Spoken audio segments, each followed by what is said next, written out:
Queridos, graça e paz a todos. É um prazer estar falando com os irmãos nesta oportunidade e eu gostaria aqui de trazer uma palavra para a nossa meditação nesta manhã, aproveitando esse momento.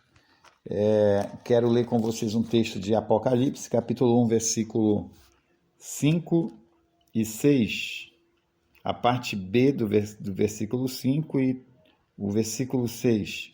Diz assim: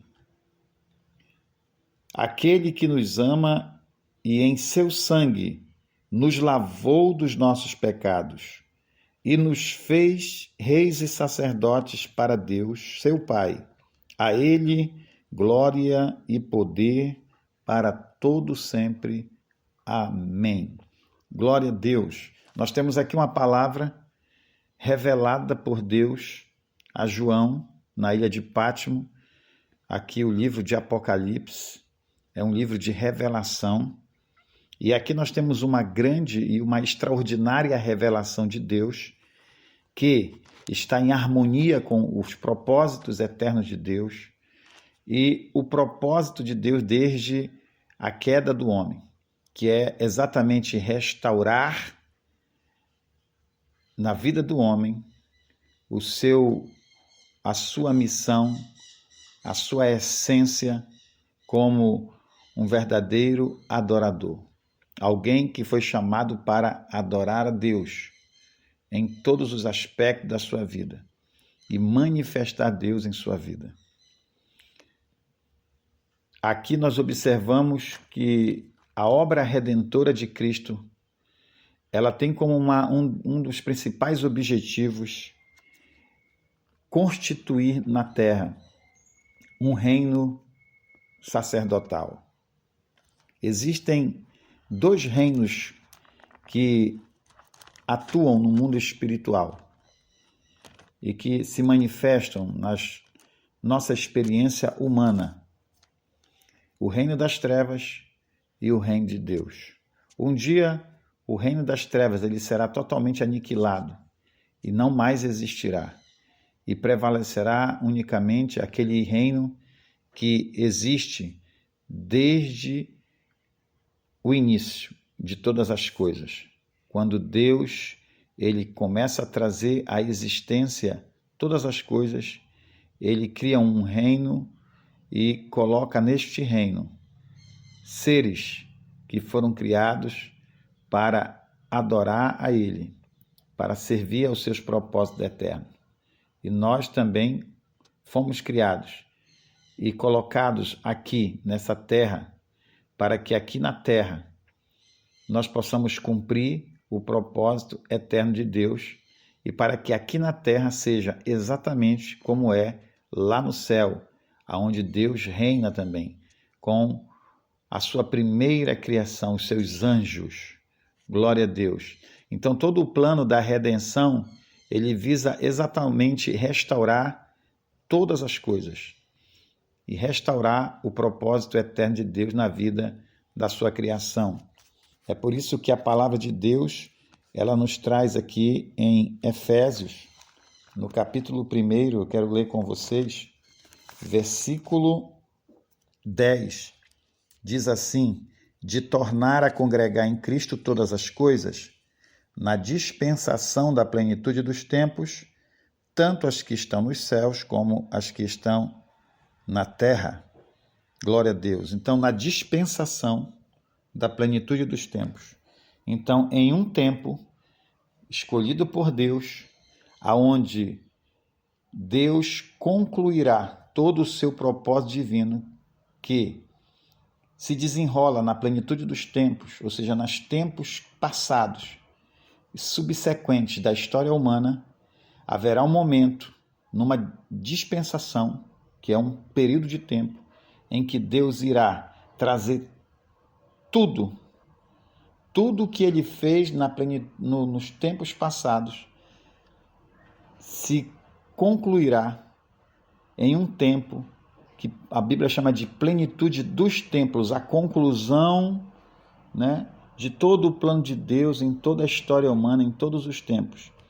E ele então agora trará tudo para debaixo do governo de Cristo, tanto as que estão nos céus como as que estão na terra. Ou seja, Deus vai trazer uma harmonia, um alinhamento sobre toda a criação, para que novamente toda a sua criação possa seguir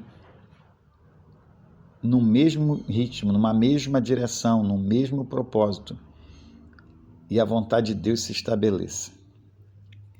E quando nós pensamos nisso, nessa realidade, nós precisamos compreender exatamente o que Deus espera de nós, qual o nosso papel, né?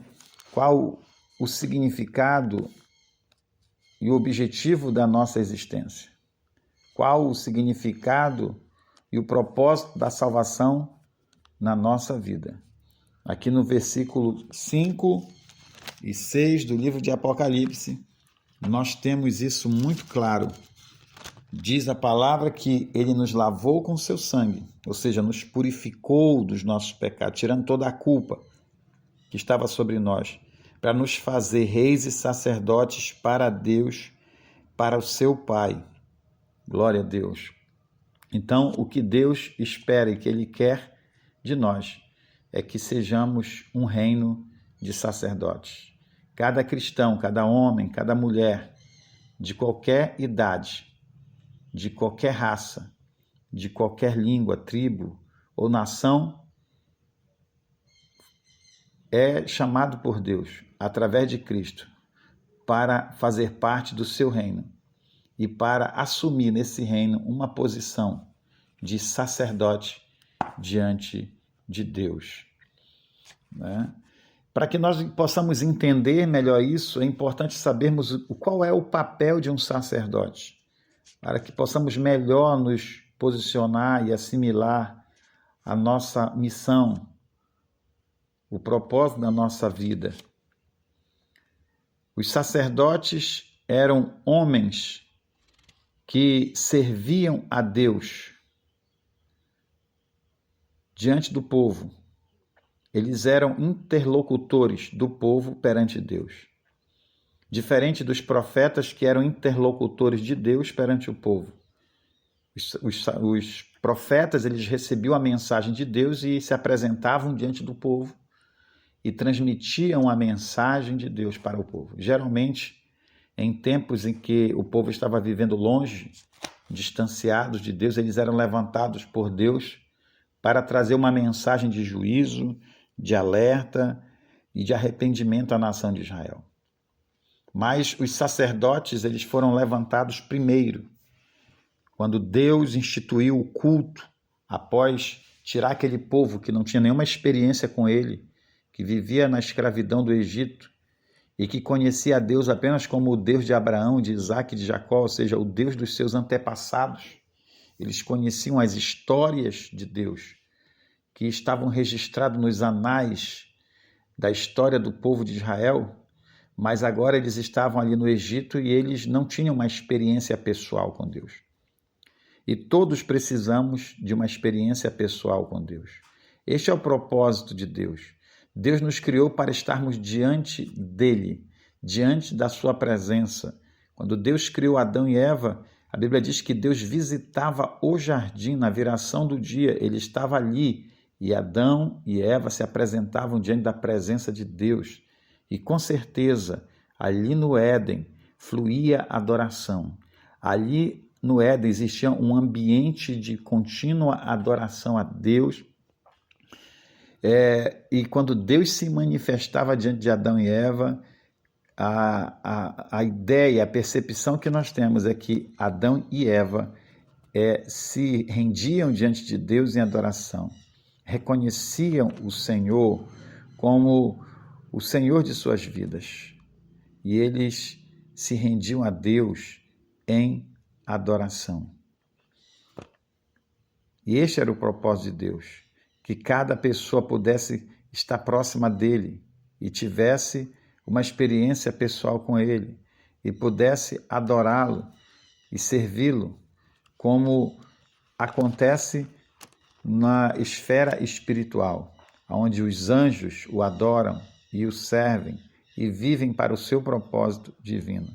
O desejo de Deus ao criar o ser humano sempre foi que aqui na terra fosse exatamente como é lá no céu.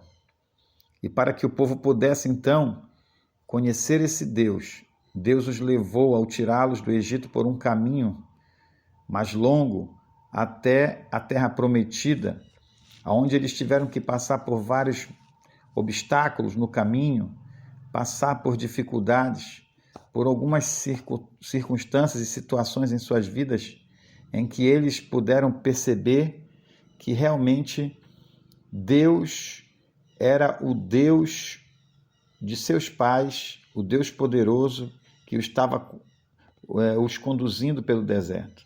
Diante de dificuldades insuperáveis humanamente falando, Deus manifestou o seu poder, o seu braço forte para guiar o seu povo, para proteger o seu povo, para que eles pudessem conhecer a Deus, conhecer o seu poder, conhecer a sua grandeza e a sua magnitude, e pudessem então aprender a viver uma vida de completa dependência de Deus, e não viessem a trocar a Deus por qualquer falso Deus que viesse se apresentar diante deles através da cultura de outros povos com quem eles iriam se relacionar, né?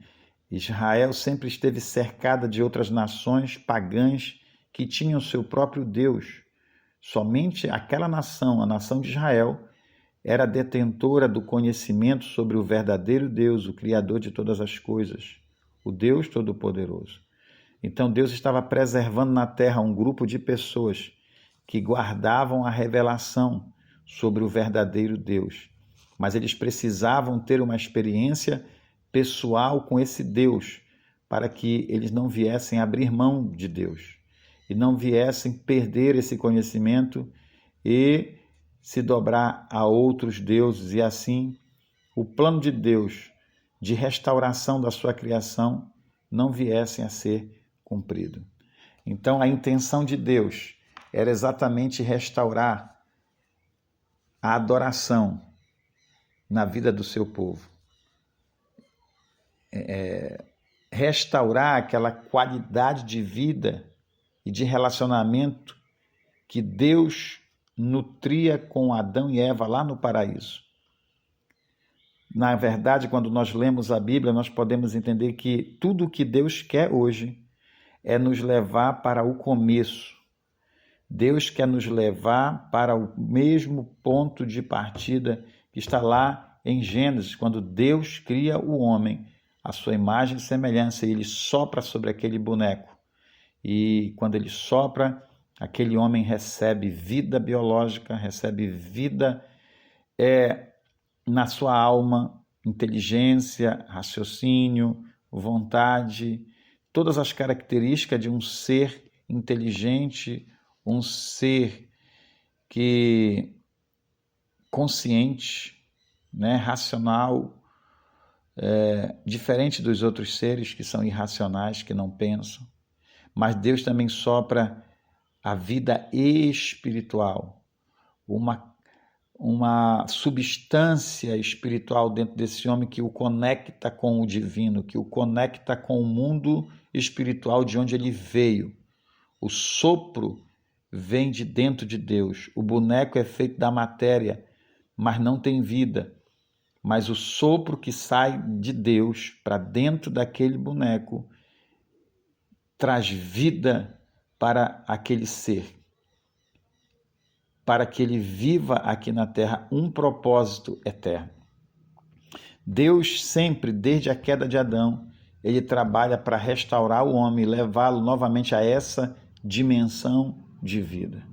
E para que isso acontecesse, ele precisou, durante toda a história, cuidar do seu povo e conduzir o seu povo até o ápice desse plano de redenção, aonde ele traria Jesus ao mundo, aonde ele mesmo viria a este mundo na forma humana para cumprir o plano da redenção e como nós lemos em Apocalipse, no capítulo 1, versículo 5, com o seu sangue nos lavou dos nossos pecados e nos fez reis e sacerdotes para Deus.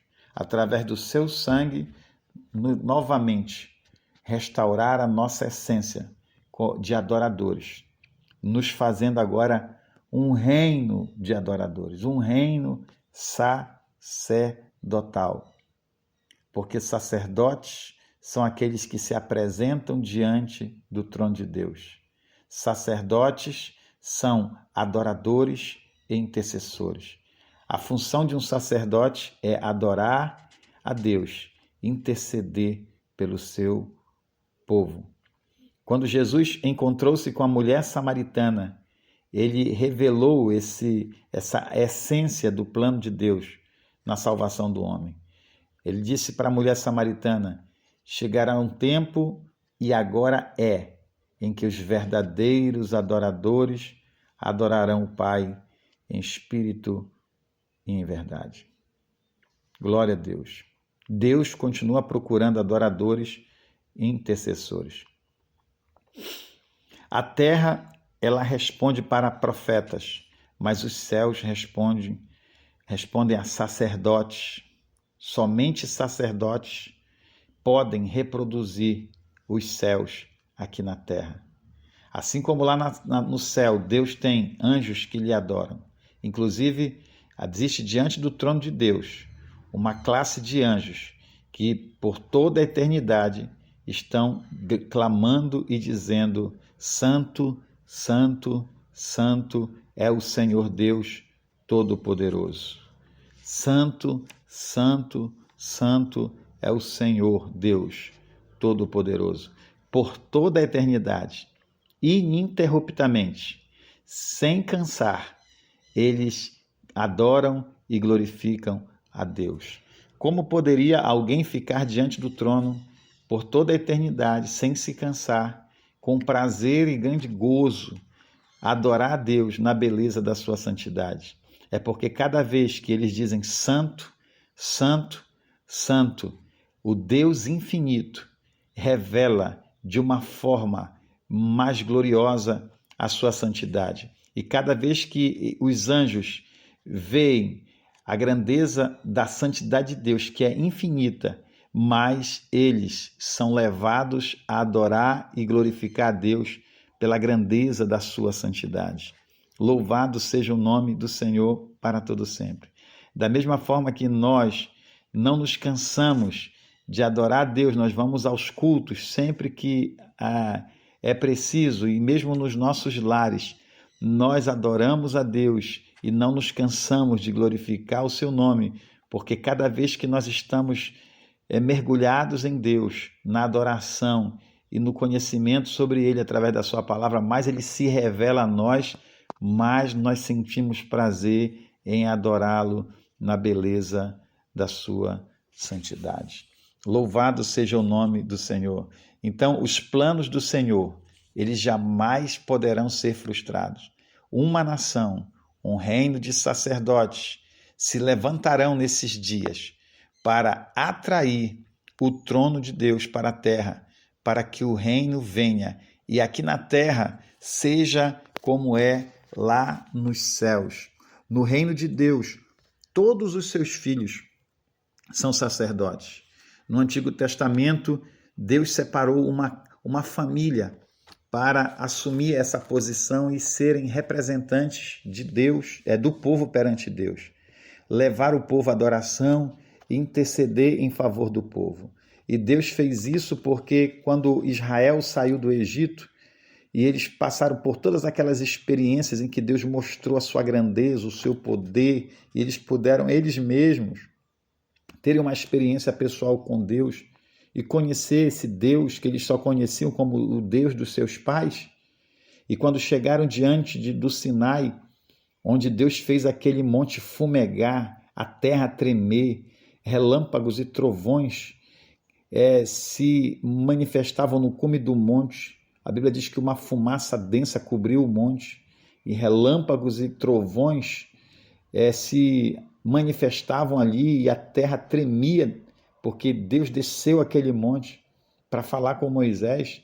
Quando Moisés desce do monte e o povo vê Moisés e vê a face de Moisés resplandecendo, eles pediram a Moisés que se afastassem, eles tiveram medo de ver aquilo. Eles nunca tinham visto algo sobrenatural como aquilo que eles estavam vendo. E então eles disseram: Moisés, afasta-te de nós. Eles disseram para Moisés que eles não queriam se aproximar, que ele mesmo deveria ir falar com Deus e depois trazer para eles a palavra de Deus, as orientações de Deus, mas que eles não queriam se aproximar, eles tinham medo de serem fulminados pela presença de Deus.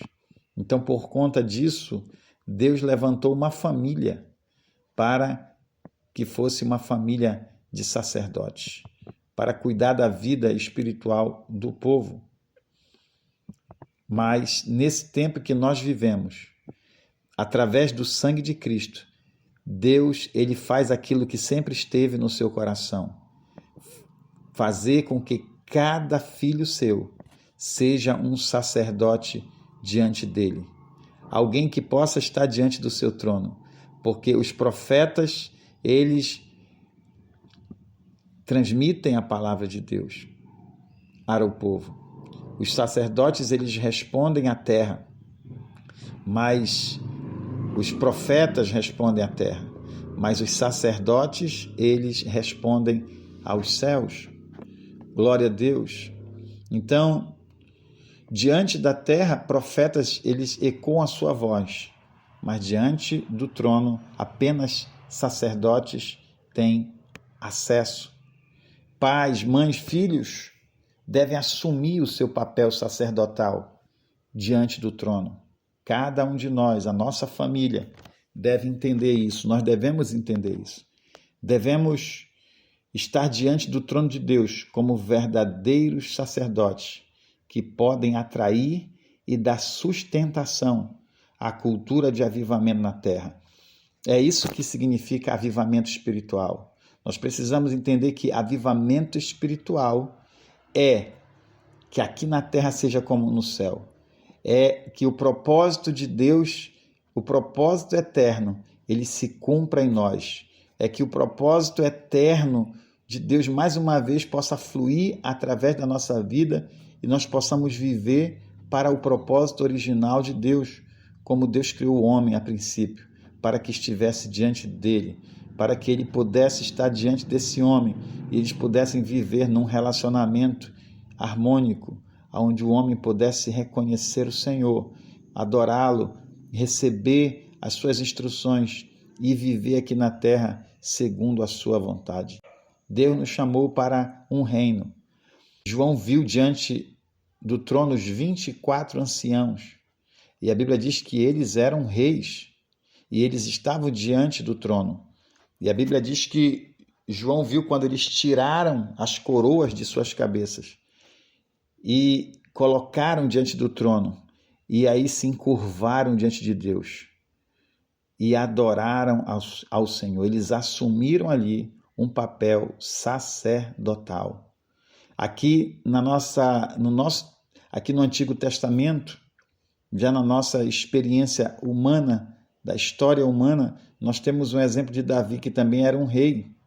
E quando Davi ia adiante da arca, em direção a Jerusalém, quando ele estava trazendo a arca de Deus de volta para Jerusalém, ele também fez algo extraordinário que reflete exatamente aquilo que João viu lá no céu. A palavra de Deus diz que Davi ia vestido de uma veste sacerdotal. E ele ia celebrando e adorando ao Senhor com alegria, trazendo novamente a arca para o seu devido lugar. Davi, ele não era da linhagem sacerdotal, e ele também não era da descendência de Arão, mas diante da arca, ele tirou a coroa da sua cabeça, ele se despiu da sua túnica real e ele vestiu vestes sacerdotais. Glória a Deus. Parece que Davi estava totalmente inadequado aos rituais do Antigo Testamento. Davi poderia até, naquele momento, ser exterminado por Deus por assumir uma posição que não pertencia à sua linhagem, né? Deus não havia o chamado para aquilo. Mas por que Deus não fulminou Davi? Porque Deus permitiu que Davi, naquele momento, tirasse suas vestes reais e vestisse uma roupa de sacerdote e adorasse a Deus na beleza da sua santidade. Porque Davi conhecia os segredos de Deus, os segredos do coração do Pai.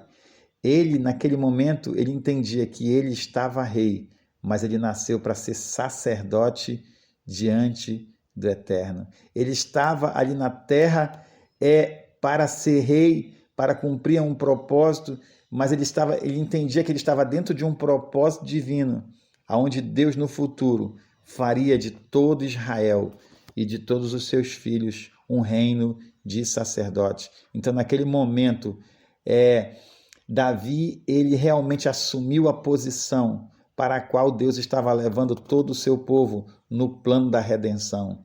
Então, ao deixar a coroa e vestir vestes sacerdotais diante da arca, Davi estava reproduzindo o que os 24 anciãos estavam fazendo na eternidade. Davi estava reproduzindo os céus na terra.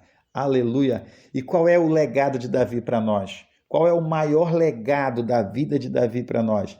Ele não deixou escrito para nós nenhuma técnica de guerra, nenhuma técnica de administração. Na verdade, os salmos de Davi são lições preciosas de adoração e intercessão. Davi, ele era conhecido em toda a extensão da terra, do seu reino, como o rei, mas na eternidade, Davi é conhecido apenas como aquele que, como nenhum outro mortal, ele conheceu o coração do Pai. E é por isso que a Bíblia diz que Davi era um homem segundo o coração de Deus, porque ele sabia como tocar o coração de Deus. Davi era um verdadeiro adorador. Mesmo antes de ser rei, ele carregava essa essência dentro dele.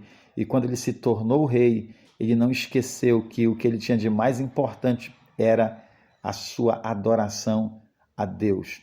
Quando ele pecou, ele disse: Senhor, tira de mim o teu reino, tira tudo o que tu me deste, mas não tires de mim o teu espírito, nem a alegria da tua salvação. Glória a Deus.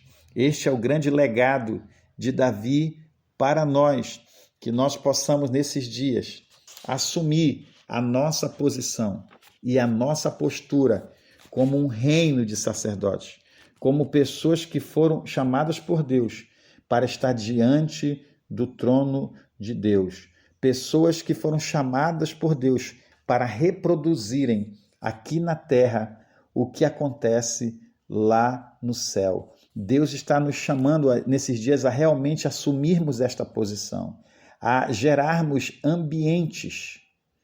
Nós, os sacerdotes, são aqueles que geram esses ambientes de adoração no meio do seu povo. Aleluia! Deus nos chamou para isso. E se nós assumirmos essa posição e gerarmos este ambiente de adoração dentro da nossa casa, dentro do meio onde Deus tem nos colocado, no meio da sociedade, vai se abrir um portal diante de nós. E nós vamos poder acessar o trono do Cordeiro. Nós precisamos entender isso. Nós precisamos, aonde Deus tem nos colocado, abrir, criar esse ambiente para que Deus possa abrir um portal diante de nós, aonde possamos acessar a eternidade. Nós precisamos de uma igreja com a capacidade de acessar o mundo espiritual, para que os céus se revelem na terra. Glória a Deus. E as pessoas tenham uma visão clara do propósito de Deus. É isso que vai levar pecadores que não conhecem a Deus a se apaixonarem por Deus. O mundo precisa ter uma revelação de Deus a partir dos sacerdotes, porque os sacerdotes são aqueles que reproduzem o que há no céu, na terra. Hoje nós temos muitos profetas que estão proferindo palavras e profecias que muitas das vezes fluem deles mesmos para alimentar o ego dos homens. Mas nós precisamos, nesses dias, cumprir o propósito de Deus, sermos verdadeiros sacerdotes que reproduzam na terra o ambiente que há no céu. Os profetas se levantaram em tempos conturbados. Os profetas se levantaram quando o povo não obedecia à lei e Deus falava diretamente pela boca de homens para trazer sentenças e julgamentos. Hoje, o que mais nós temos são profetas que fazem promessas de prosperidade e de bênçãos para o povo, que muitas das vezes vive no pecado, vive na desobediência, vive muitas vezes, na maioria das vezes, longe do propósito de Deus de ser um sacerdote aqui na terra. Mas os profetas estão por aí, os profetas da mentira, muitas vezes apenas reproduzindo aquilo que está no coração egoísta dos homens avarentos, alimentando esses sentimentos. Então, Deus está nos chamando para que nesses dias sejamos sacerdotes, que possam viver a cultura no céu da terra e possam reproduzir um ambiente que possa sustentar essa cultura. Cultura gera um ambiente, e esse ambiente que é gerado por uma cultura que se vive em um lugar sustenta, dá manutenção para essa cultura. Nós vivemos num país onde nós temos um ambiente de violência, de perversão sexual, de corrupção, de tantas coisas. Por quê? Porque uma cultura se instalou no Brasil e gerou esse ambiente desfavorável a todos, a esta nação. E nós vivemos esse ciclo de maldição dentro da nação. E as únicas pessoas que podem mudar isso são os sacerdotes, que foram chamados para trazer o céu para a terra, para que aqui na terra seja como é no céu. E esse ambiente espiritual seja alterado e a glória de Deus seja manifestada pelos filhos, como a Bíblia diz, que a natureza ela geme e aguarda com expectativa a manifestação dos filhos de Deus. A natureza aguarda por você. Há um anseio em toda a criação de Deus que os filhos se manifestem e tragam a cultura do céu para a terra. Adoração e intercessão, harpa e taça nas mãos. Taças representam a intercessão e harpas representam a adoração. Que Deus abençoe sua vida. Guarde esta palavra no seu coração, não apenas guarde, mas viva essa palavra com intensidade e seja este sacerdote, seja este homem, esta mulher que atrai a presença de Deus para o ambiente onde vive. Aí onde você está, agora mesmo, você pode fazer isso. Seja um intercessor, comece a orar, comece a interceder para que Deus altere o ambiente espiritual da tua casa, do lugar onde Deus tem te colocado. Deus te colocou aí para você ser a diferença, não apenas para você fazer a diferença, mas o mundo precisa olhar para você, para mim e reconhecer que você e que eu somos um sacerdote de Deus e que nós estamos aqui para mudar o ambiente espiritual e trazer a cultura do céu para a terra. Deus abençoe a sua vida e até uma próxima oportunidade, em nome de Jesus.